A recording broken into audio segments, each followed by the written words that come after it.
Bonjour Alexis Corbière. On a vu ces derniers jours des centaines de personnes faire la queue devant des centres de distribution, précisément dans votre département. Est-ce que l'aide apportée aux plus démunis dans cette crise est à la hauteur de ce qui se passe aujourd'hui en France ? Sans doute pas, mais parce qu'avant même la crise du Covid, on est déjà dans un département où près de 27% de la population vit sous le seuil de pauvreté. C'est le double de la moyenne nationale.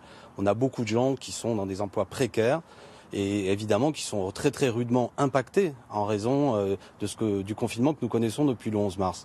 Donc les aides ne sont pas suffisantes, mais en même temps on est un département où il y a beaucoup de solidarité. Vous venez d'en citer une des associations qui intervient à Saint-Denis, moi à Bagnolet, la mairie fait des choses avec le centre d'action sociale, mais surtout tout un maillage d'associations, je pense à Secours Populaire, les Restos du Cœur, des associations citoyennes qui servent beaucoup de repas. Par exemple, moi j'agis beaucoup avec certaines associations. Il y a 10 jours nous avions donné près de 80 repas des familles. Une semaine plus tard, c'est 200 repas que nous avons servis.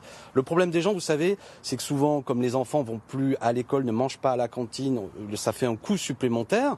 Et le problème des gens, souvent, c'est que leur situation précaire, je l'ai cité tout à l'heure, le fait qu'ils ont perdu leur emploi ou les conditions de leur chômage partiel ne couvrent pas complètement leur rémunération d'avant, fait qu'ils sont en situation difficile. Et ça va continuer à augmenter. Alors, il y a de la solidarité, il y a des grandes enseignes qui nous aident. Je vais en citer quelques-unes, Auchan, Lidl, qui donnent à ces associations. Mais ça, c'est ce que font les citoyens, ce que font les associations. D'un point de vue public, indiscutablement, il y a des manques en raison d'une situation déjà difficile. Alors justement, vous parliez des enfants à l'instant. En Seine-Saint-Denis, on le sait, il y a un taux important d'élèves qui sont en décrochage d'habitude et plus encore aujourd'hui, des familles qui vivent très mal ce confinement dans des logements inadaptés. Est-ce que le retour à l'école peut être une solution pour ces enfants-là ? Mais le retour à l'école ne doit pas être la solution au problème du logement. Le problème du logement, il faut le régler. Et déjà, vous savez, on avait baissé, c'est la première chose qu'avait fait ce gouvernement, baisser les APL, qui concernent notamment les habitants de Seine-Saint-Denis. Moi, je propose non seulement d'arrêter cette baisse, mais même de doubler les APL. Ça aidera tout le monde, les habitants, afin qu'ils ne soient pas complètement pris à la gorge par leurs problèmes de paiement de loyer. Enfin, pour ce qui est de la rentrée à l'école, moi, je ne suis pas d'accord que les choses soient claires. Bien sûr, il faut le plus vite possible que les enfants retournent à l'école. Mais il ne faut pas qu'ils retournent à l'école uniquement en vérité comme dans le principe d'une garderie afin que leurs parents puissent retourner travailler.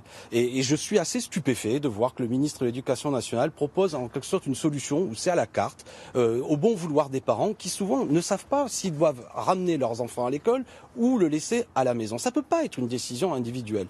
Ce qui doit être garanti d'abord, c'est la santé des enfants, la santé des enseignants, la santé des personnels. À ce stade, il y a beaucoup de flou. Et puis surtout, si on fait le choix de garder les enfants à la maison, est-ce que le dispositif dont on bénéficiait, chômage partiel ou éventuellement arrêt maladie, va continuer? Là-dessus, le gouvernement n'a rien dit. Parce que si la conséquence du fait de garder l'enfant à la maison fait que vous perdez votre emploi, vous comprendrez très bien, Madame Coudray, que ça n'est pas un choix qui va être laissé. Les milieux les plus populaires qui doivent retourner aller travailler seront obligés de mettre leur enfant à l'école, même si les conditions sanitaires ne sont pas réunies. Et les classes moyennes, classes supérieures, qui parfois ont des métiers qui permettent de travailler à la maison, de garder les enfants, vont garder les enfants à la maison. Et cette cassure est terrible. Et je veux terminer sur une chose, c'est que le ministre de l'Éducation nationale insiste sur le fait qu'il faudrait reprendre l'école pour aider les enfants les plus défavorisés. Mais le même ministre continue à maintenir des suppressions de postes pour la rentrée prochaine dans mon département. À Bagnolet, 2 fermetures de postes. À Montreuil, au moins 2 également. Et ça, je demande au ministre, arrêtez ces fermetures de postes pour la rentrée prochaine qui vont augmenter le nombre d'enfants dans les classes. Si vous voulez aider les enfants de Seine-Saint-Denis, donnez-nous les moyens d'aller chercher ces familles qui répondent plus à l'école. Ça, il faut des moyens réels pour le faire, et évidemment pas des suppressions de postes. Alors à la France Insoumise, vous avez aussi été très nombreux à juger que la date du 11 mai pour le déconfinement était très hasardeuse. On sent bien que la priorité du gouvernement depuis le début, c'est de préserver l'outil économique et donc les emplois. Est-ce qu'ils ont raison de le faire ou est-ce que vous contestez cette stratégie ? La santé d'abord. Pas business d'abord, la santé. À quoi sert de maintenir l'économie si les gens perdent la vie à l'arrivée?